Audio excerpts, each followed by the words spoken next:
세상에 제목부터 심상치가 않습니다. 또 무슨 경악스러운 일이 벌어진 건가요, 허주연 변호사님? 살인 사건입니다. 이 자체만으로도 충격적인데 가해자와 피해자의 관계 그리고 드러나고 있는 범행 동기, 발견 과정까지도 충격의 연속입니다. 지난 21일 저녁에요. 경기 고양시의 한 중식당을 50대 여성이 찾습니다. 이 중식당은 60대 여성이 남편 그리고 아들과 함께 운영하는 중식당이었는데요. 60대 여성은 50대 여성과 함께 식당에 있는 방 안으로 들어가서 대화를 나누고 있습니다. 네. 그런데 한참이 지나도 두 사람이 나오지 않자 주방에서 근무 중이던 60대 아들이 이 방의 문을 열었는데 네. 그만 충격적인 장면을 목격하고 말았습니다. 왜요? 8시 20분쯤이었는데요. 방 안에 두 사람이 얘기를 하는 줄로만 알았는데 쓰러져 있었는데 60대 어머니는 피를 흘리고 있었고 세상에. 그 옆에 50대 여성도 의식을 잃은 채로 쓰러져 있는 모습을 목격을 한 겁니다.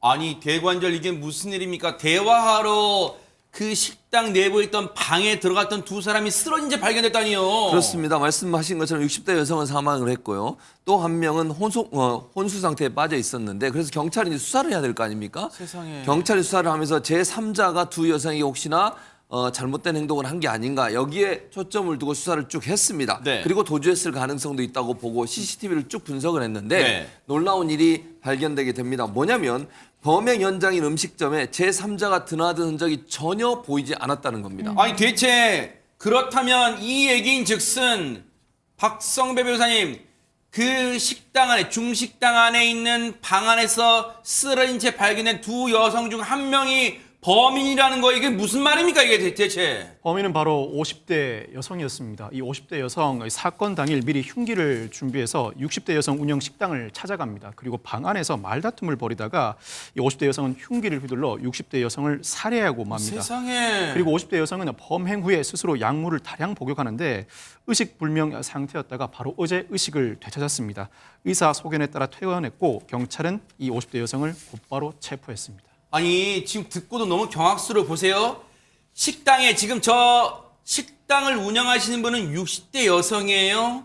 안타깝게도 지금 사망했어요. 그런데 저 50대 여성이 저 식당을 찾아가서 대화를 하자면서 방으로 갔겠죠. 그런데 한참을 기다려도 안 나오니까 그 중식당에 있던 아들, 그 가족이 운영한다 그랬잖아요. 그 아드님이 이상하다 하고 방문을 열었더니 세상에 이런 충격적인 장면이 눈앞에 펼쳐졌던 거예요. 그런데 하재근 평론가님, 대체 저 50대 여성이라는 사람은 무슨 원한이 있길래 이런 짓을 저지른 겁니까? 저 50대 여성이 경찰에 이제 모든 범행을 시인하면서 뭐라고 그랬냐면 남녀 관계에 의한 범행이었다. 이렇게 얘기를 했다고 이게 합니다. 무슨 말이에요? 현장에 여성 2명밖에 없었잖아요. 무슨 얘기냐면 숨진 60대 여성의 남편하고 50대 여성이 내연 관계였다고 합니다. 세상에. 아니 이게 더 들을수록 경악스럽고 충격적인 내용들이 드러나고 있는데 그렇다고 지금 흉기를 휘둘러 살해요. 근데 허주연 변호사님 일단 이 내용은 60대 여성은 사망을 했기 때문에 50대 여성이 남녀 관계에 의한 지금 살인이라고 하지만 이 말을 고지고대로 다 들을 수는 없는 거 아니에요? 그렇습니다. 지금 이 50대 여성이 회복하는 대로 추가적인 조사가 필요해 보이는 상황이라는 생각이 들고 정확한 범행의 동기라든가 경위 같은 것들에 대해서 좀 면밀한 검토가 필요한 부분이라는 생각이 듭니다. 그렇지만 어떤 이유에서라고 하더라도 사람을 이렇게 무참하게 살해한 것에 대해서는 적법한 죄책을 져야 된다는 생각이 들고요. 특히 지금 이 60대 여성, 만약에 50대 여성의 이 범행 동기가 진짜라고 하면 이 60대 여성은 정말 억울하게 피해를 당한 상황이 될 수 있습니다.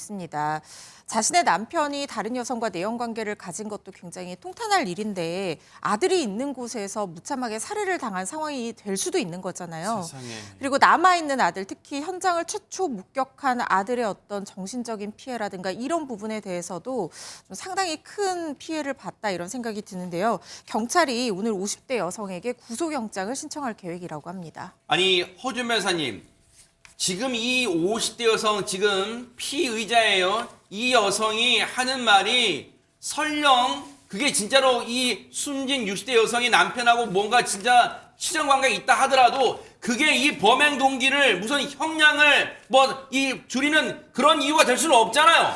당연히 그런 부분에 있어서는 죄질이 불량하다고 평가받으면 받았지 그렇다고 하더라도 양형에서 유리한 사유가 될 수는 없습니다. 특히 치정 관계의 어떤 피해자가 이런 행위를 한 것도 아니라 본인이 어떤 내연 행위를 한 당사자인데 그것에 그치지 않고 내연 관계에 있는 남성의 아내를 살해한 사건이기 때문에 이 부분은 오히려 죄질이 더 불량하다고 평가될 수 있는 요소라는 생각이 듭니다. 이 부분은요, 반드시 지금 무슨 치정 문제가 아니라 다른 이유, 예를 들어 금전 문제일 수도 있는 거잖아요. 그러니까 반드시 경찰이 범행 동기에 대해서는 반드시 명명백백하게 밝혀내 주시길 바랍니다. 너무나도 경악스럽고 충격적인 사건이었습니다.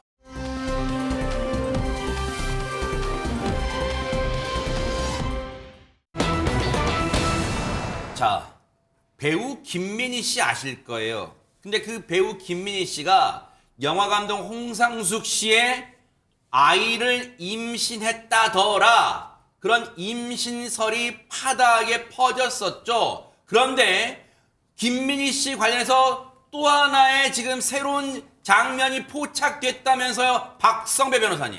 지난 1월 한 언론 보도로 김민희 씨가 임신을 했다, 홍상수 감독과 같이 산부인과에 갔다 등 임신설이 제기된 바 있습니다.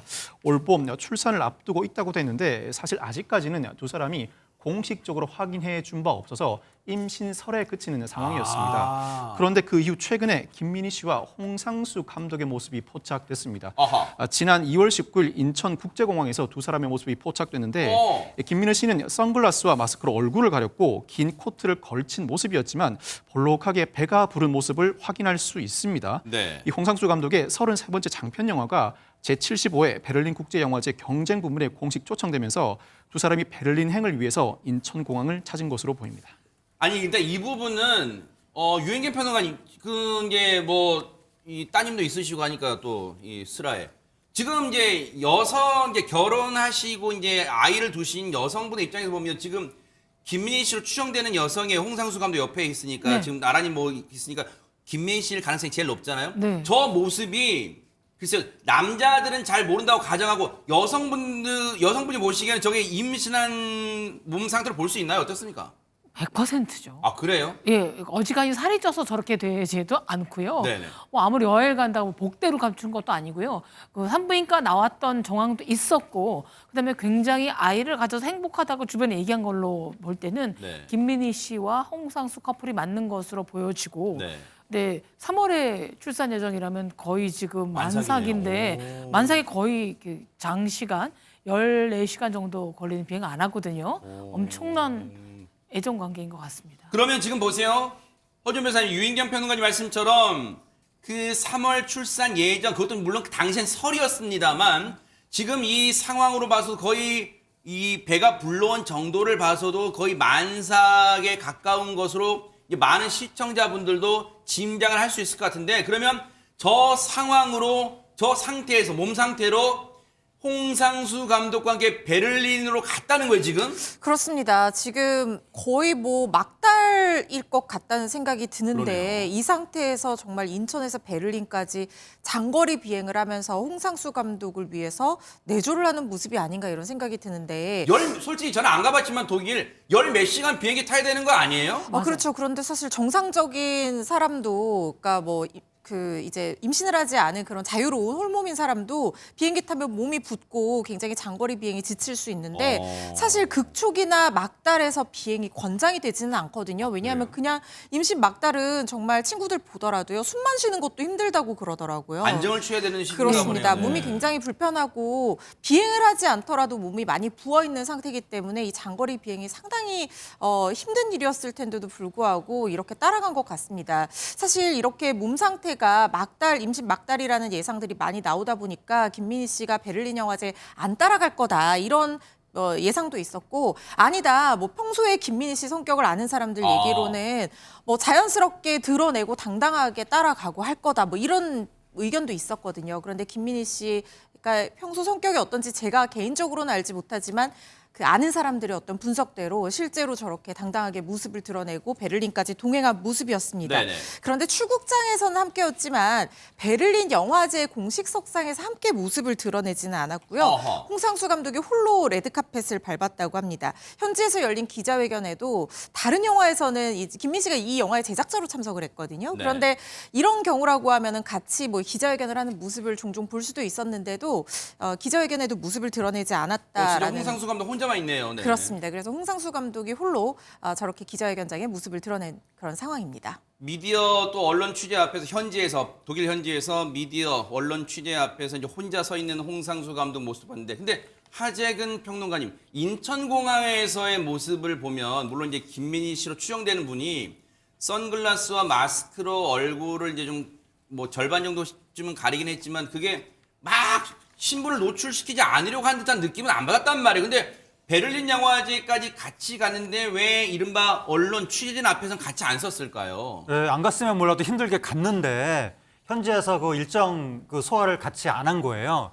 근데 이게 좀 특이하게 느껴지는 것은 뭐냐면 홍상수 감독이 그 동안에는 국제영화제 이제 이 참가를 했을 때 김민희 씨하고 함께 스포트라이트를 받았던 적이 많았었거든요. 나란히 앉아 있는 경우 많이 나왔잖아요. 그렇습니다. 그러니까 베를린 영화제만 하더라도 2017년에 두 사람이 같이 참가해서 저렇게 사진도 많이 찍혔었고. 진짜 다 같이 찍었네요, 저 때는요. 그렇습니다. 뭐 2020년, 2022년 계속해서 두 사람이 스포트라이트를 받았고 네. 특히 2017년에는 저기서 여우 주연상을 받기도 했었거든요. 그랬어요. 굉장히 맞아요. 큰 상도 받았었는데 네. 근데 이번에는 홍상수 감독이 혼자 이렇게 나선 거예요. 네. 그러니까 여러 가지 추정이 나오는데 속사정은 알 수 없지만 혹시 김민희 씨가 그 작품에 배우로 참여한 게 아니라서 뭐 빠진 거 아니냐는 추정도 나오고 네. 아니면 또 이제 만삭이다 보니까 몸 컨디션이 뭐 전날 나설 그럴 수 수도 있겠네. 네. 없었을 가능성도 있는 것이고 네. 여러 가지 가능성이 있는 것 같습니다. 김민희 씨가 공식 석상에 서지는 않았지만 홍상수 감독 입을 통해서 김민희 씨는 등장했대요. 무슨 얘기일까요? 같이 한번 들어보시고 이어가 보도록 하겠습니다. I have myself and my co-worker, the assistant, and Kim Min-hee, who is a production manager also. So these three people, and this one boom person come in, 4 persons. So that's about it. 글쎄 뭐 저 질문이 기자의 질문 예를 들어 이번에 같이 베를린 영화제에 동행한 사람들이 누굽니까라는 뭐 그런 질문이었는지 모르겠지만 어쨌든 자기의 일행들을 쭉 소개하는 과정에서 귀에 똑 들어왔던 게 프로덕션 매니저 김민희 씨다. 지금 그렇게 소개하고 있어요. 그렇죠. 김민희 who is production manager 이렇게 얘기했거든요. 그 말은 그 말대로 김민희 씨를 프로덕션 매니저로 지금 활동을 하고 있고 그 자리도 그 신분으로 왔다. 이걸 명확하게 얘기해 주는 건데 그럼 프로덕션 매니저가 뭐냐? 우리말로는 제작실장 이렇게 얘기하는 게 더 어울릴 것 같아요. 제작의 전반, 영화 제작의 전반적인 부분들을 관리하고 운영하는 그런 역할을 하는 사람이라고 생각할 수 있을 네. 것 같고요.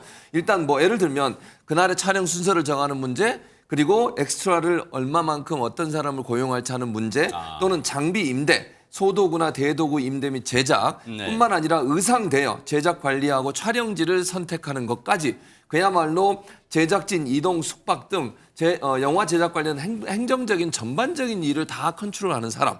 이걸 바로 프로덕션 매니저라고 하는데 김민희 씨가 홍 감독의 작품의 제작진으로 참여한 건 이번이 처음이 아닙니다. 그래요? 지난번에 2021년 공개된 홍 감독의 작품 인트로덕션이라는 프로그램에서 그 영화에서도요. 김민희 씨가 현장 프로듀서 격인 제작팀장을 맡으면서 당시 프로덕션 매니저로 소개된 적도 있었습니다.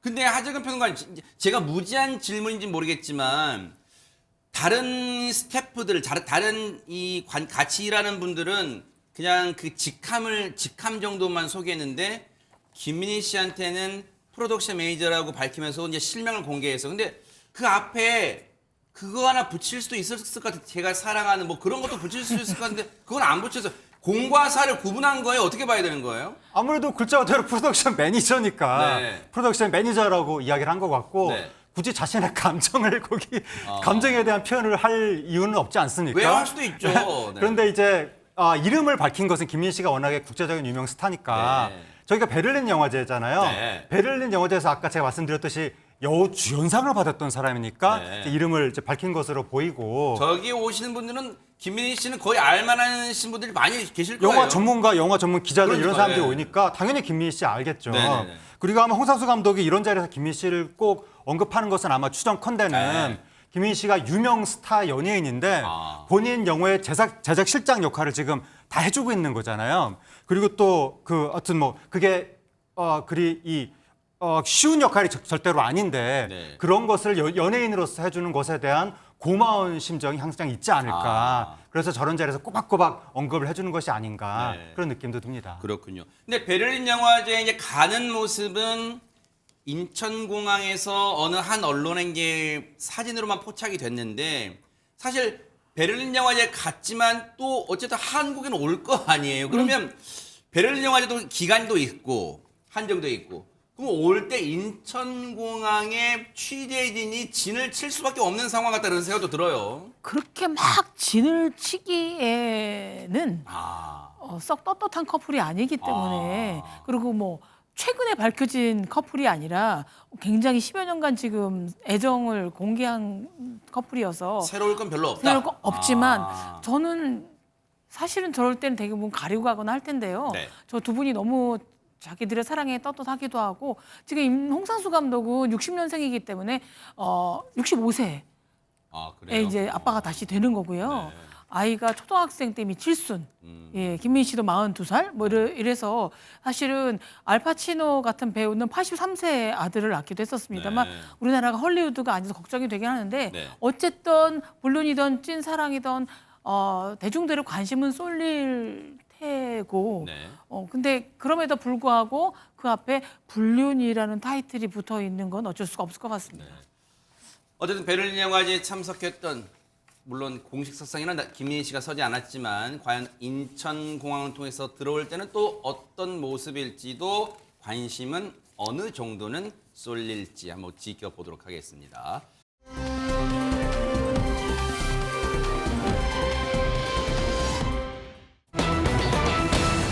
자, 분위기 바꿔볼게요. 아, 대박 사건. 떠오르는 국악 트롯 장르. 와, 국악 트롯의 스타이자 충북 진천의 딸 김다현 양이 서울 사람 다 됐다면서요, 하재근 평론가님. 네, 김대현 양이 서울에 산다고 합니다. 아하. 원래 진천에 살았었거든요. 아. 근데 서울로 이사 온 지 한 2년쯤 됐다는 거예요. 어머나. 그러니까 왜냐하면 너무 스케줄이 바쁘니까 네. 주로 방송이 서울에서 이루어지잖아요. 또 학교도 가야 되고 그렇다 보니까 가족과 아예 서울로 아파트로 이주를 했다고 합니다. 네. 한 2년 됐다는 거예요, 벌써. 오. 그래서 김대현 양이 뭐라 그랬냐면 그 시골 살다 오니까 답답하기도 하지만 교통도 편하고 편의점도 가까워서 좋다라고 얘기하면서 네. 최근에 일본 공연도 하고 고정 프로그램 녹화도 하고 네. 콘서트만 40번 했다. 와. 계약하면 학교도 가야 된다. 네. 이런 바쁜 일정을 전하기도 했습니다. 세상에 우리 다현 양 이 학생이란 걸 좀 너무 잠시 깜빡해요. 왜냐하면 무대에서는 정말 언니들 뺨칠 정도로 멋진 실력을 보여주니까. 근데 5학년 때, 초등학교 5학년 때 뉴스파이터의 나들이 왔던 그 모습, 그 앳된 모습이 엊그제 같은데 이제는 정말 훌륭하게 성장을 했어요. 그때 모습 한번 보시고 이어가 보도록 하겠습니다. 조용들 해라. 시끄러.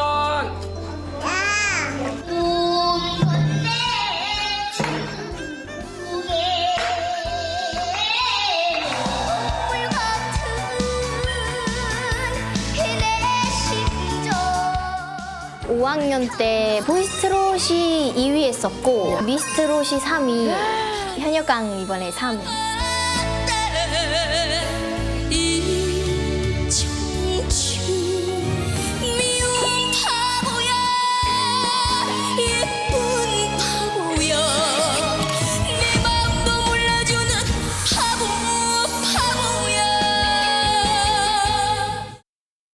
아, 근데 다현 양이요, 허준 변호사님. 물론 그 경연 때마다 보면 물론 예의 발음이 무슨 점수에 반영되는 건 아니겠지만 정말 언니들한테 싹싹하고 예의 바르고 귀여움 독차지하는데 경연만 딱 시작되면 정말 불꽃 같은 눈동자로 대결을 하는 거예요, 진짜.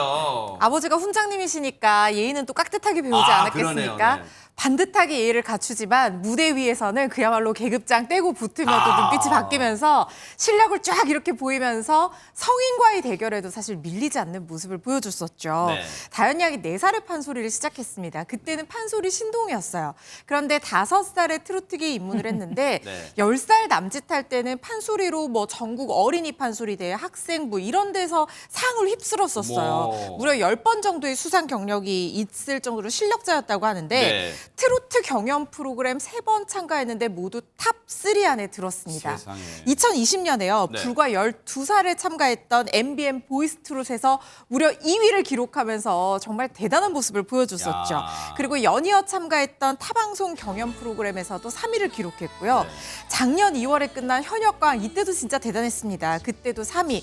무려 한일 가왕전에서는 초대 MVP까지 차지하면서 아. 김다현 양의 시대를 그야말로 보여줬다 이런 생각이 드는데 어린 나이에도 참 이게 나이가 지금 중요한 게 아니다 이런 생각이 드는 것이 국악 트로트계의 그야말로 독보적인 그런 존재로 지금 자리매김했다는 생각이 들고요. 아직 어리기 때문에 오히려 나중 지금 미래가 더 기대되는 그러네요. 가수라는 생각도 듭니다. 무한한 가능성이 큰 재산이라는 생각도 들어요. 다현 양 앞에는. 그런데 하재근 평론가님, 기억을 더듬어 보면 다현 양이 중간에 잠시 쉬었던 기간이 없어 계속 달려왔어요 지금. 예, 계속 달려왔고 결국 스케줄이 너무 바빠서 서울로 이사까지 해야 되는 상황이 된 거잖아요. 네. 그러니까 스케줄이 바쁘다는 것은 일이 많다, 인기가 많다. 연예인 인기가 많고 일이 많으면 수입도 많아집니다. 바로 이렇게 결정해요. 그래서 네. 근데 이제 김다현 양이 미성년자라서 그럼 수입 관리는 어떻게 할 것인가? 궁금하네요. 이것도 궁금한 대목이긴 한데 최근에 김다현 양이 그 자신의 수입 관리에 대해서 직접 얘기한 영상이 있거든요. 오. 한번 보시겠습니다. 네네네. 다현이가 이제 어느 정도 수입도 이제 많이 또 있잖아요. 그럼 누가 관리해줘? 엄마, 아빠 중에. 저는 제가 관리하는데 제 거는 제가 관리하고 있어요. 다는 아니고 이제 나눠서. 7대 3, 7대 3. 누가 7인데요? 봐봐, 아빠가 7, 이쪽이 7이잖아요. 아빠가 7. 여기가 아니 7이죠. 그거죠. 회사가 7, 가수가 3. 근데 회사에 그 큰 지분이 다 다현이한테 있어요. 굉장히 철저해요, 다현. 다현이가. 그래야 자기 본인의 뭔가 이런 이 수익을 확실하게 챙기는. 턱소리 나게 생겼잖아요. 그럼. 솔직히 얘기해. 야, 이게 아무리 부모 자식 간이어도 이 따질 건 따져. 박성민 변호사님, 수익을 누가 관리하는데 7대 3. 이거 정확히 지분 구조 좀 알려주세요. 어떻게 됩니까 지금? 정리하자면 네. 김다현 양의 수익은 회사와 김다현 양이 7대 3으로 나눈다고는 하지만 현재 김다현 양이 1인 기획사를 설립해 활동 중인 만큼 회사의 지분 자체는 김다현 양이 가장 많다고 합니다. 다만 김다현 양이 아직 학생이라 부모님이 수익 관리를 도와주고 있는 것이라고 하는데 네. 사실 이에 앞서서 아버지 김봉곤 훈장이 재작년 MBN 방송에 나와서 네. 서당을 크게 지었다가 은행빚 26억 원을 진 바가 있다. 네? 이자 25%의 제2금융권 돈도 써봤다고 밝힌 적이 있습니다. 어허. 이에 따라서 혹시 김다현 양이 번 돈으로 아버지 빚 갚는 데 쓰는 것 아니냐는 오해도 일었는데 지난해 9월 한 예능에 출연한 김다현 양 아니다. 아버지가 열심히 해서 다 갚으셨고 우리 가족이 돈 관리가 명확하다라고 강조하기도 했습니다. 야, 아버지 빚 제가 대신 다 갚아준 거 뭐 그런 거 아니에요. 아버지는 아버지 스스로 다 갚으신 거 능력도 뛰어나시니까 지금 그런 얘기 하는데 사실 김다현 양은 그 능력도 뛰어나지만 실력도 뛰어나지만 그 숨은 실력, 그 능력을 알아봐준 사람이 있지 않을까요? 영상 만나보시고 이어가 보도록 하겠습니다. 아니 그럼 저는 궁금한 게 아버님 언제 다현이가 재능이 있다. 나는 원칙이 있어요. 첫 번째는 우리 뿌리 문화, 판소리나 민요나 뭐 이런 가야금이나 이런 거를 우리 시켰거든요. 한 몇 년 시켜보니까 이제 좀 얘는 가야 되겠고.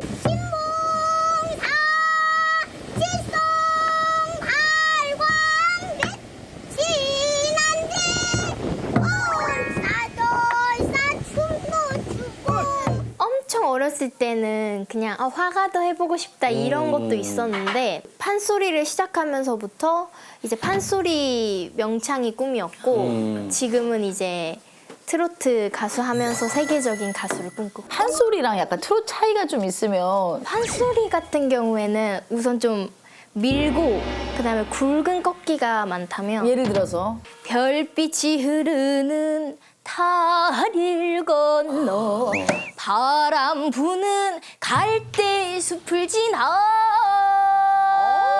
좋다. 이렇게 굵게 뺀다면 트로트는 우선 코를 많이 써요. 코. 꺾기도 엄청. 별빛이 흐르는 다리를 건너 다르다. 바람 부는 갈대 숲을 지나. 나 소름 돋았어. 진정한 실력자예요. 아니 시청자분들 그러니까 이 노래에 정말 그냥 문외한인 시청자분들한테도 어머 이렇게 다르네 귀에 쏙쏙 들어와요. 그러니까요. 그 한국말 국어 잘하는 사람들이 영어도 잘하거든요. 그러네. 아. 문해력이 있듯이. 네.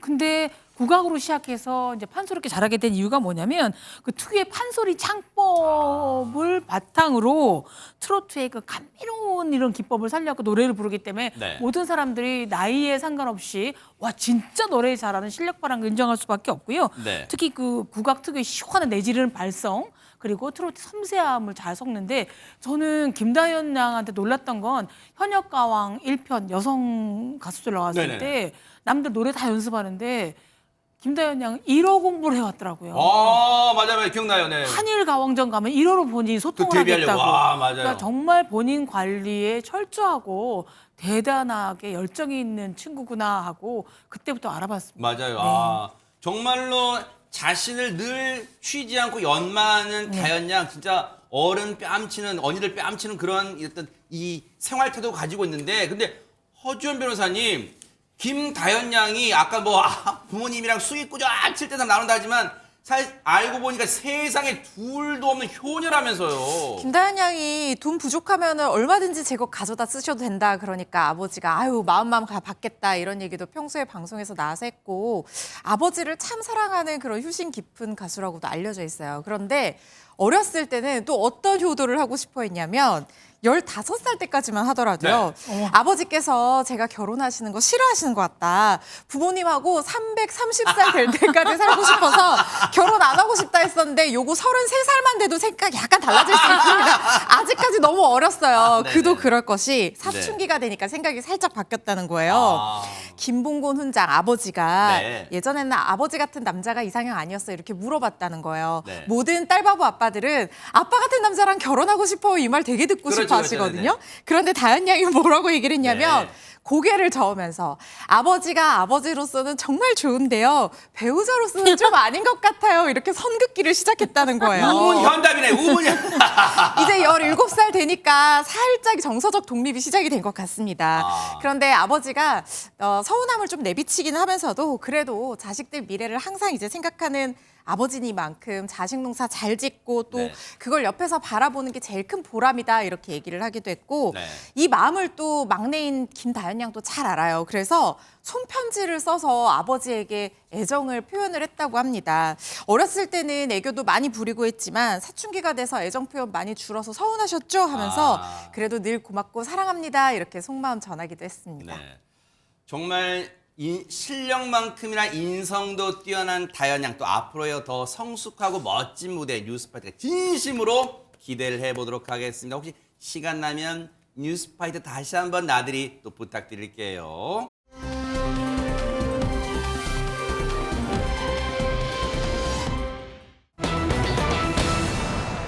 자, 분위기 바꿔볼게요. 세상에 제목만 봐도 무슨 섬뜩한 기운이 돕니다. 하재근 평론가님. 예, 2022년 4월께 어느 60대 남성하고 50대 여성이 내연 관계로 교제를 했습니다. 교제를 했는데 이 여성이 다른 남성들과 만난다는 이유로 다퉜던 거예요. 자주 다투다가 그해 2022년 11월께 이 남성과 여성이 이별을 하게 됐습니다.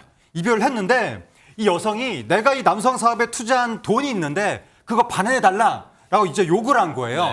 그러다 보니까 다툼이 이어졌고 그래서 급기야는 여성이 남성을 사기죄로 고소했습니다. 그러니까 남성이 이 여성을 살해하기로 결심한 겁니다. 아니 근데 지금 보세요. 나쁜 짓 종합 세트예요. 내연 관계로 지금 이 관계를 여성과 이어온 것도 지금 모자라서 보세요. 사기죄 고소에 살인 결심. 지금 너무 못된 지금 사람들이에요. 지금 유인계 평론가님. 지금 이 상황이. 그렇죠. 그 제일 무서운 건 저 사람이 내연 관계뿐만 아니라 수많은 협박과 그다음에 또 폭력 이런 걸 구사했기 때문에 네. 사실은 죽음에 이르기 전에 많은 분들이 제일 나쁜 게 공포를 주는 거거든요. 그래서 아. 그런 공포를 줬다는 것이 너무너무 안타깝기도 하고요. 네. 더구나 이 남성한테 돈을 꿔준 그 여성이 문자를 보내서 1,500만 원만 갚아주면 네. 되돌려주면 아, 고소 안 하겠다고 했더니 돈을 주지 않는 대신 뭘 한 줄 아십니까? 뭔데요? 인화물질하고요. 인화물질을 담을 용기 그리고 자신의 신분을 감추는 오토바이용 헬멧을 사들고 갔다는 거예요. 어머나, 세상에. 돈은 들고 가지 않고요. 인화물질을 사들고 갔어요. 아니 근데 앞서 얘기만 들었을 때는 사람의 목숨을 해할 결심을 했다는 자체만으로 경악스럽지만 설마 박성배 변호사님 우리가 설마 그런 물론 그 생각도 잘못된 거지만 그걸 설마 행동으로 옮기겠어? 이런 생각 하잖아요. 그런데 실제로 행동에 옮깁니다. 이 남성은 여성이 운영한 성인 무도장을 찾아가는데 이 여성이 남성을 알아보고 사기꾼이라고 하자 격분한 남성 불을 지릅니다. 어머 세상에. 이로 인해 여성은 사망하고 말았고 인터넷 어머나. 설치 기사 등 전혀 상관없는 두 사람도 전치 6주, 전치 10주의 2도 화상을 입게 됩니다. 아니 듣고도 도무지 믿기지가 않습니다. 최진문 교수님 네. 너무너무 경악스러워. 이게 실제 범행으로 옮겨졌어요 지금. 그러니까요. 범역으로 옮겨졌고 불을 지른 거잖아요. 근데 네. 문제는 거기에 아까 우리 얘기 나왔지만 2명의 아무 잘못이 없는 사람도 함께 있는데 거기에 불을 지른 거예요. 세상에. 얼마나 끔찍한 일입니까? 지금 보세요. 수사기관의 조사를 보면 남성은 피해자가 나를 고소한 것과 다른 사람을 만나는 것, 다른 남자를 만나는 것에 화가 났다. 이 두 가지가 범행 이유래. 이게 무슨 범행 이유입니까? 다른 사람 만나면 불 지르고 막 죽여도 되는 거예요? 말도 안 되는 주장이고요. 그러면서 한다는 소리, 인터넷 설치 기사에게는 미안하지만 피해자에게 미안함이 없다고 얘기를 하면서 범행을 전혀 반성하지 않는 태도로 보였어요. 살인마 같은 모습이라는 생각이 들고 그래서 게다가 이 조사를 경찰에 해봤더니 이 남자 지금 범행을 저지른 이 남자는 과거 3차례나 유사한 범행을 저지른 것으로 드러났습니다. 과거 3차례 어떤 일이 있었냐면 교제하던 다른 여성이 이별을 요구하자 흉기를 휘두른 적이 있었고요. 두 번째는 또 다른 여성이 이별을 요구하자 감금한 뒤에 인화물질을 뿌려서 협박을 했고 인화물질 뿌리는 게 전문인가 봐요. 세 번째, 배우자의 외도를 의심해서 상해를 입히고 인화물질을 뿌려서 불을 저질렀습니다. 그러니까 이게 습관적으로 하는 행동이에요. 이 사람 가만두면 절대로 안 될 것 같습니다. 근데요, 이 악마 같은 인간 참으로 경악스럽고 희한합니다. 보세요. 자기가 외도하는 것은 밥 먹듯이 외도해놓고 보세요. 자신의 아내에 대해서는 외도를 의심해요. 외도를 의심해서 상해를 입혀요. 인화물질을 뿌려 불을 정말로 습관적인 이 경악스러운 범행을 저지른 인간이 악마 같은 인간이에요. 허준 변호사님. 그러니까요. 이게 어떻게 이 죗값을 다 치르려고 이런 끔찍한 짓을 한 번도 아니고 이렇게 여러 번이나 반복했는지 정말 너무나 끔찍한 사건이라는 생각이 듭니다. 이 남성 그런데 최종적으로는 징역 35년형이 선고가 됐는데 네. 이 형 선고되는 과정에서도 전혀 진심 어린 사과라든가 반성하는 빛을 보이지 않아서 더 충격을 주고 있습니다. 2023년 7월에요. 1심에서 남성한테 징역 30년형이 선고가 됐습니다. 네. 그때 당시 피해자가 자신의 몸에 붙은 불을 끄려고 하는 걸 보면서도 외면을 했다라는 거예요. 세상에. 오로지 자신의 비정상적인 분노를 해소하기 위해서 이런 피해자의 절규를 잔인하게 외면했기 때문에 너무나 죄질이 불량하고 이게 사람입니까 진짜? 그러니까요. 그리고 비인간적이며 반사회적인 인물이다. 피해자들한테 진심 어린 사과를 하지 않았다라는 이유로 이 보복살인 등 혐의에 대해서는 징역 30년형이 선고가 됐습니다. 지금 재판부도 사람이 아니라고 지금 판결문을 적었잖아요. 지금 사람이 아니라고 지금. 그렇습니다. 그리고 사기죄로 실형을 받은 어떤 그런 전력들도 있었고 또 사기죄를 저질렀기 때문에 이 부분에 대해서 2년 2개월형이 병합돼서 선고가 됐었는데 남성이 이걸 못 받아들이고 이 양형이 부당하다라면서 항소를 또 했다는 거예요. 그런데 2심에서는요. 감형되기는커녕 오히려 형이 5년형으로 35년형으로 더 늘어난 겁니다. 아하. 작년 10월에 2심에서 징역 35년형이 선고가 됐는데 네네. 이런 여러 사정 고려하면 피고인 장기간 사회에서 격리할 필요가 있고 네. 그래서 다수의 선량한 사람들을 보호할 필요가 있다라고 봤는데 이게 형량이 왜 늘어났냐면요. 일단 감형을 해줄 만한 사유가 없었어요. 계속해서 보복 목적을 부인하면서 피해자들에게 진심 어린 사과라든가 유족들과 합의가 있었던 그런 양형 사유가 전혀 보이지 않았던 데다가 좀 더 살펴봤더니 사기죄를 범한 게 누범 가중 기간에 또 사기죄를 범했다는 거예요. 아하. 그러니까 사기죄로 실형을 살고 형 집행이 종료된 지 3년도 되지 않아서 또다시 금고 이상의 실형에 해당하는 그런 죄를 범했다는 겁니다. 그래서 누범 가중까지 들어가서 35년형이 선고가 됐는데 이 남성 여기서도 그치지 않고 보복 목적이 없었다라면서 대법원까지 상고를 합니다. 하지만 대법원에서는 이 남성의 상고를 받아들이지 않고 징역 35년형을 그대로 확정을 했습니다. 징역 35년형, 물론 피해자 가족들 성에는 안 차겠죠. 하지만 이게 천벌이라는 게 바로 이런 게 아닌가. 범죄를 짓고는 다리 뻗고 잘 수 없다는 걸 여실히 보여주는 그런 판결 아닌가, 그런 생각해 봅니다.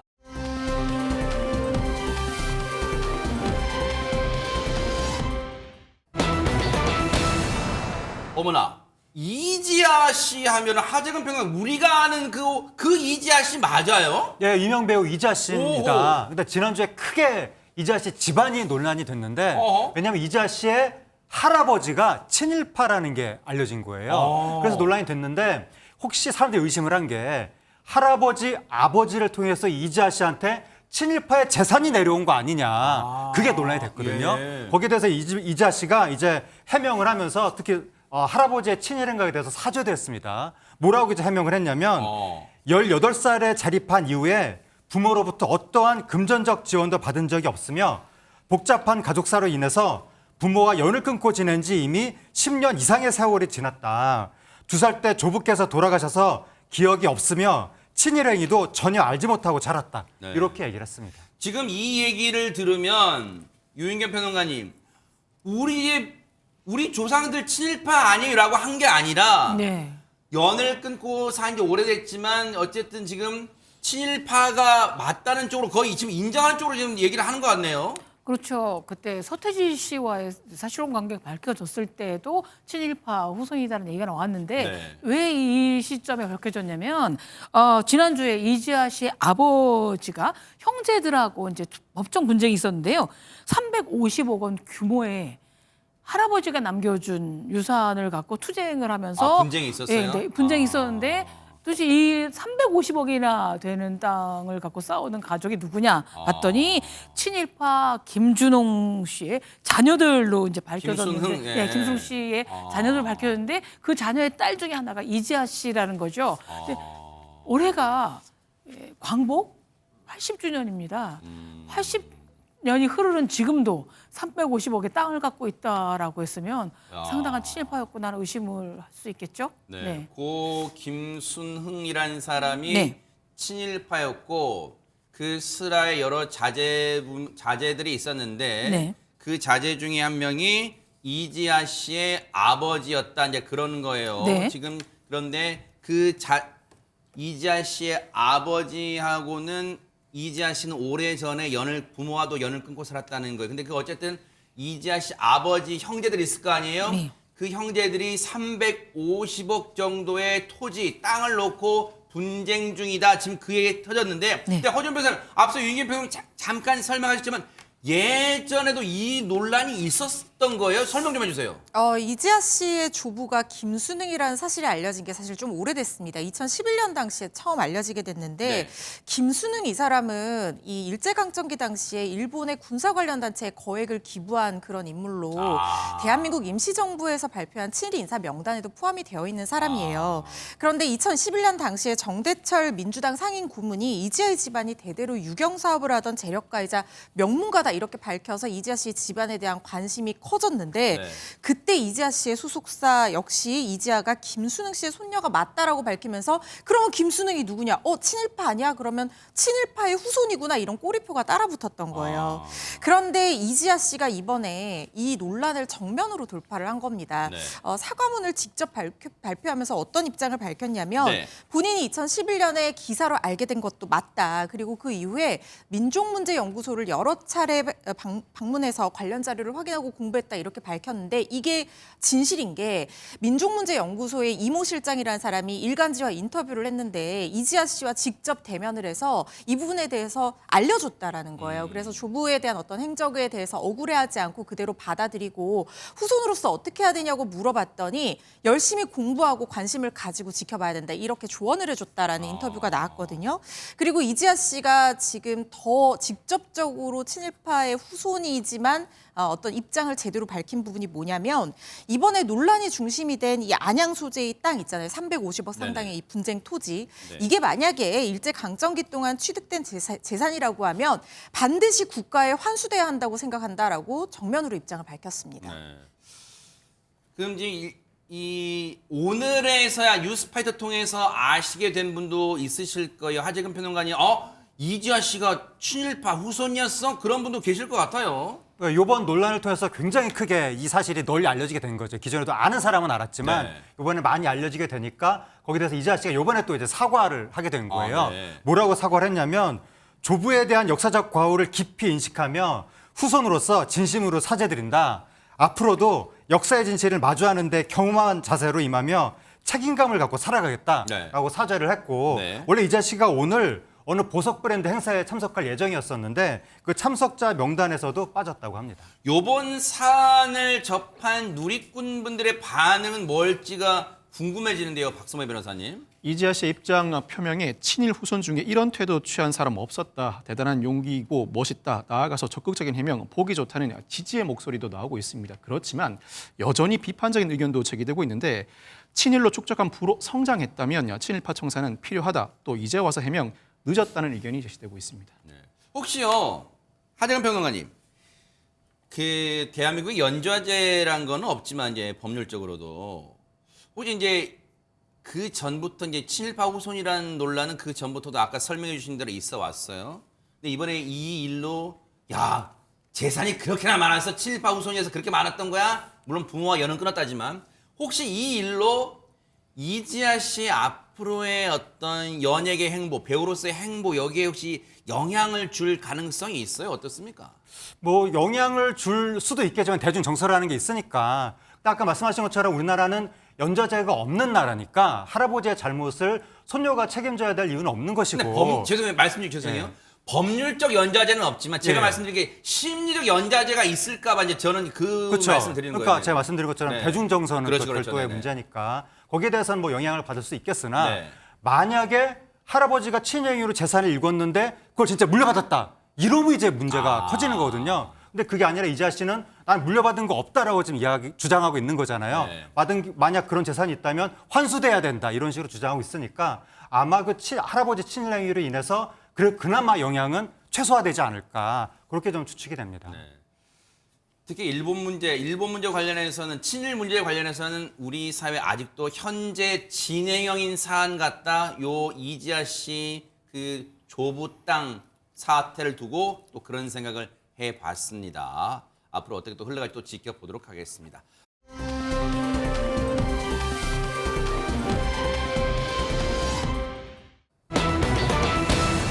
자, 바꿔볼게요. 불길 속에서 사람을 구했다는 건 그건 아무나 할 수 있는 일은 아니잖아요. 그런데 허준 변호사는 왜 난감한 거예요? 이 불길 속에서 사람을 구했는데 난감하다 이렇게 얘기하면 이것만 들으면 이해가 안 가실 수도 있을 것 같은데 이 일로 참 여러 사람이 곤란해진 상황 같습니다. 일단 무슨 일이 있었던 건지부터 말씀을 드려야 될 것 같은데요. 사건은 지난달 11일 새벽에 광주에 있는 한 다세대 빌라에서 발생을 했습니다. 4층짜리 빌라 건물이었는데 2층에서 불이 난 거예요. 여긴가 봐요. 그렇습니다. 그런데 불이 시작된 세대의 현관문이 열려 있었던 탓에 내부가 금세 시커먼 연기로 가득 찼다는 겁니다. 그런데 우리의 소방관분들이 빠르게 출동을 했어요. 그래서 인명피해를 막기 위해서 황급히 각 세대의 문을 두드리면서 집 안에 있던 입주민들을 밖으로 대피시키면서 구조 작업을 진행을 했는데 계단까지 그럼 다 저기 이거 보세요, 세상에. 그러니까요. 지금 내부가 엉망이 되어 있는 상태니까 아마 화재가 났을 당시에는 정말 한 치 앞이 보이지 않는 상황이었을 거예요. 그랬겠네요. 그런데 새벽 시간이었잖아요. 그러다 보니까 6세대 정도에서 막 문을 두드리면서 나오라고 했는데 6세대 정도에서 내부에서 반응이 없었다는 거예요. 그래서 혹시 집 안에 깊게 잠이 들어서 소리를 듣지 못해서 빠져나오지 못하거나 연세가 많이 드셔서 이 청력이 좋지 않으셔서 못 듣는 분이 계실 수 있잖아요. 그러거나 혹은 연기를 들이마셔서 지금 사경을 헤매는 입주민들도 있을 수 있다는 판단이 든 겁니다. 그래서 이 소방관들이 어떻게 했냐면 문이 닫혀 응답이 없는 집들의 현관문을 부수고 들어가서 안에 있는 사람들을 구조를 했다고 합니다. 아, 잘했네요. 근데 하재근 평론가님이 여기까지만 들으면 평소에도 뉴스파이터에서 소방관 분들이 사람 목숨 화재 현장에서 주민분들을 구한 그 과정을 전해드린 것과 별반 차이가 없죠. 왜냐면 그거 잘한 거 아니에요? 어떻습니까? 잘한 거고 당연한 행동을 한 거죠. 네. 그러니까 문을 열어서 사람을 구했다는 거잖아요. 한마디로. 네. 그 사람을 구하는 게 소방관의 또 직분이기도 하고 네. 공적인 업무를 수행한 건데 그래서 그 문을 여는 과정에서 일부 이제 잠겨 있었던 문이 있었던 거죠. 네. 그걸 강제로 열는 과정에서 현관문, 아, 문, 저렇게 지금 훼손됐네요. 문이. 그렇습니다. 아, 이렇게. 네, 현관문, 문틀, 뭐 잠금 장치 네. 이런 것들이 훼손이 됐는데 네. 총 6가구의 현관문이 저렇게 훼손됐다고 합니다. 네. 그래서 그 6가구 총 수리 비용이 500만 원 정도가 나왔다는 거예요. 아하. 그런데 저 화재 이후에 어떤 보도들이 나왔냐면 해당 빌라 주민들이 불을 끈 소방관들한테 손해배상을 요구하고 나섰다. 이런 보도들이 나온 겁니다. 문이 열었다고. 네. 그런 보도들이 나오니까 이제 네티즌들이 아니 물에 빠진 사람 구해줬더니 보따리 내놓으란 격 아니냐. 이러면서 이제 비난을 하면서 논란이 커졌습니다. 아이고, 세상에.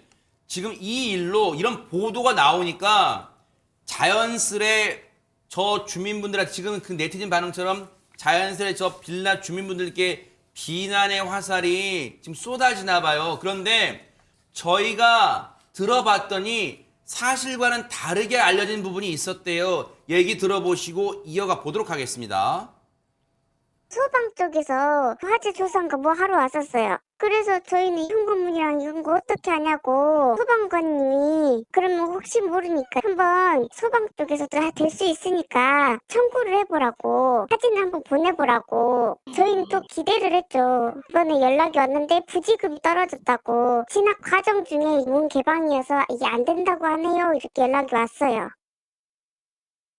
아, 지금 전후 사정을 들어보니까 최재범 교수님, 네. 다짜고짜 우리 집 현관문 무너졌으니까 물어내 이게 아니네요. 어떻게 해야 될까요? 라고 문의를 한 거네요, 지금. 그렇죠. 이런 상황을 처음 겪게 되니까 방법을 모르니까 소방서에서 이제 조사로 나온 과정에서 이제 물어본 거죠.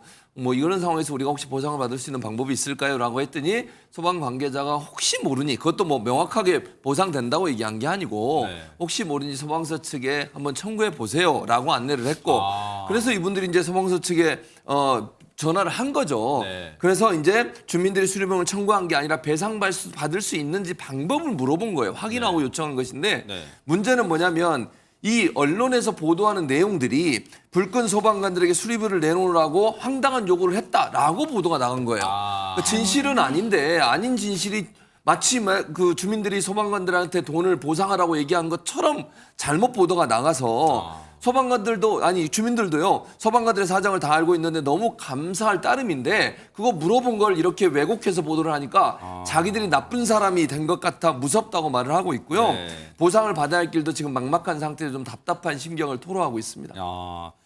얘기 듣고 보니까 이래서 이른바 팩트체크 사실관계 확인이 중요한 것 같아요. 특히 언론들은. 왜냐하면 지금 이 주민분들은 박성배 변호사님 주민분들은 이준 것 같아요. 왜냐하면 저 화재로 삶의 터전이 갑자기 지금 완전히 아수라장이 됐고 거기에다가 지금 이런 보도로 마치 염치도 없는 사람처럼 비난의 화살을 받고 지금 이중고를 겪고 있는 것 같아요. 일반적으로 화재로 인해 발생한 피해, 나아가 이 소방관의 화재 진압 과정에서 추가로 발생한 피해는 이 불이 난 주택의 집주인이 손해배상 책임을 부담합니다.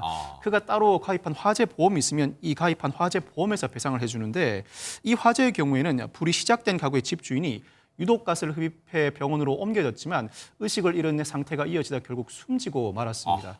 이로 인해서 보험회사 배상이 불가능한 상황이라고 합니다. 게다가 현관문이 강제 개방됐던 6가구도 역시 별도로 화재 보험에 가입하지 않은 상태라고 합니다. 지금 그러다 보니까 소방서 측도 화재를 진압하고 그 인명을 구조했던 소방서 측도 그리고 저 빌라 입주민들도 모두 지금 나란히 난감한 상황이 돼버렸는데 관련 얘기 들어보시고 이어가 보도록 하겠습니다. 보험 자체가 안 들어가 있고 이제 사망해버린 상태니까 누구한테 피해를 구제 신청을 할 사람도 없고 그러니까 국가가 책임을 져야 되는 거죠. 저희가 이런 것들을 대비해서 보험을 넣어요. 그래서 이제 인증배상 책임보험에다가 신청을 해서 여기서 결정이 나면 뭐 인용이든 기각이든 할 거 아니에요. 그러면 다시 이의신청을 할 수도 있고 그냥 수용해서 실보상으로 넘어올 수도 있고 그래요. 저희가 알기로는 지금 관할소방서에서 분유자문 구하고 또 손해사정사한테 자문 구하고 그런 어떤 단계로 알고 있어요. 나중에 심의를 거쳐 이게 적합한 거 따져보고 지금 보상을 하는 거지. 우리 마음대로. 얘기를 들어보니 이게 저 빌라 주민 현관문 피해를 훼손된 피해를 당하신 주민분들에게 실제 보상이 이루어지려면 그것도 시일이 꽤 걸리겠다 이런 생각이 들어요. 그렇습니다. 이번 사건 같은 경우에는 이 사안이 어떤 제도적인 보장을 통해서 손해를 보전받을 수 있을지를 요건을 좀 검토하는 그런 과정 중에 있다는 생각이 들어요. 일단 박 변호사님께서 말씀하신 것처럼 사실은 화재를 원인을 제공한 사람이 보험이든 뭐 자력이든 배상을 해줘야 되는 게 맞지만 지금 사망을 해서 그렇지 않은 상황이다 보니까 다른 방법들을 강구를 하고 있는 거거든요. 그런데 처음에 지금 검토가 되었던 방안이 행정종합배상 책임보험, 그러니까 가입하고 있는 어떤 행정적인 어떤 그 절차 과정에서 공무원이 고의 또는 과실로 불법 행위를 했을 때 손해를 배상해 줄 수 있는 어떤 그런 방법을 찾아봤던 것 같아요. 그런데 지금 이거는 고의 또는 과실로 인해서 불법 행위를 한 게 아니라 적법하게 화재를 진압하는 과정에서 발생하는 그런 손해잖아요. 그럴 때는 손실보상제도로 넘어가게 됩니다. 그러니까 적법한 공무원의 직무집행 도중에 재산적 피해가 발생한 경우에는 국가에서 이를 보전해주는 방안을 마련을 하고 있거든요. 네. 그런데 광주에서 이걸 조례로 보장을 하고 있는데 물적 손실보상 조례에 따라서 해마다 1,000만 원 수준의 손실보상액을 정하고 있고 이 보상 여부도 손실보상심의위원회에서 판단을 해서 보상금이 나가게 되어 있다라는 거예요. 그래서 아마 손실보상 심의 과정을 거쳐야 되는데 문제는 지금 피해액이 500만 원에 육박하다 보니까 이게 한 해에 1,000만 원 보장을 하다 보니까 이 절반을 쓰기에 좀 부담이 있다라는 건데 이 소방관들의 소방 활동이 이런 걸로 특히 인명 구조랑 관련 있는 부분에서는 위축돼서는 안 되잖아요. 이 예산을 좀 증액할 필요가 있지는 않나 하는 생각도 듭니다. 그래요. 뉴스파이터가 사실관계를 정확히 파악해 드렸죠. 이 일로 저 빌라 주민분들께 무턱대고 비난의 화살을 쏘는 일은 이제는 자제해야 되겠고 또 없어지기를 또 기대를 해보도록 하겠습니다. 빌라 주민분들 아이고 하루아침에 삶의 터전이 지금 황폐해져서 너무 상심이 크실 텐데요. 얼른 복구도 잘 하시고 기운 내시기를 뉴스파이터가 응원해 보도록 하겠습니다.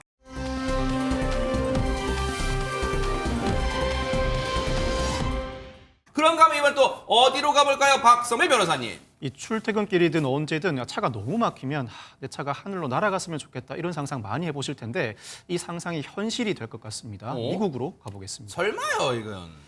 미국 캘리포니아의 한 도로입니다. 어머? 한적한 도로를 유유히 달리던 검은색 차량 어머? 갑자기 수직으로 푹 또 날아오릅니다. 길가에 주차된 흰색 차량을 넘어서 어머? 공중을 비행한 뒤에 다시 지상으로 착륙하는데 오호. 미국의 한 스타트업 업체가 개발한 하늘을 나는 전기차 모델 A입니다. 야. 이 업체는 일론 머스크의 우주 탐사 기업 스페이스X의 지원을 받아서 2022년에 모델 A의 시제품을 공개한 데 이어 2023년 미 당국으로부터 비행 전기차 최초 야외 시험 허가를 받았습니다. 우와. 이 시연 영상 안전을 위해서 인구 밀도가 낮은 도시를 찾아 교통 통제 후 촬영했다고 합니다. 아니 유인경 평론가님 저거 우리 상상 속으로 했던 그거잖아. 우리 딱 교통체증 꽉 그냥 아유 내 차만 쑥 좀 날아갔으면 좋겠다 막 하잖아요 진짜. 저는 운전면허가 없어서 그림의 떡이긴 합니다만 네네. 근데 굉장한 관심을 보이는 것 같아요. 올해 말부터 본격 생산이 될 예정인데요. 와 저기 나온다고 진짜로? 그럼요. 사전 구매 주문한 것만 3,000대. 와. 높고요. 근데 예상 판매가가 우리가 마음만이 탈 수가 없어요. 왜요? 하나로 4억 원 정도랍니다. 4억 원 정도 다 집에 있으시잖아요. 농담입니다. 죄송합니다. 네네. 갖고 싶어요. 아, 네. 어쨌든 근데 최진봉 교수님, 네. 저게 지금 상상이 현실되는 그런 모습이란 말이에요. 네. 와, 근데 저게 진짜 시중에 나오면 산다 안 산다, 최진봉 교수님. 만약에 나온다면 사고는 싶어요. 산다 안 사고는 난다는 쉽죠. 얘기 못하고 아, 사억이 네. 없어서 그렇게 말씀 못 드리겠고 그렇죠, 네. 사고는 쉽습니다. 얼마나 아. 편리하겠습니까 저게. 네. 네. 아, 근데 예. 저 차가 상용화가 되면 많은 분들은 야, 이게 우리가 상상하는 게 현실이 된다? 그렇다면 저게 물론 상용화의 첫 가격은 비싸겠지만 야, 앞으로 우리가 상상하는 게 다 현실이 될 수 있겠구나. 어떤 그런 기쁜 마음을 새길 것 같아요. 당연히 그럴 네. 수밖에 없죠. 그리고 이제 저렇게 되면 여러 가지 다른 제도들도 필요해요. 그러네요. 다 날아다니면요. 이제 거기도 막힐 거예요. 아, 또 충돌할 수 있는 좋은 위험성도 생각이 있고. 되고. 아, 뭐 길을 그러니까 교통 경찰들도 네, 왜냐면 교통이 위에 위에 있어야겠어요. 있어야지. 그렇죠. 그러니까 이제 길을 어느 정도 정해놓고 가야 돼요. 아무데나 막 날아다니다가는 그렇죠. 다른 차들과 충돌될 수 있는 야. 위험성이 있기 때문에 제도적 장치도 반드시 마련해야겠다 이런 생각이 만화 듭니다. 같은 상황이에요. 네. 자.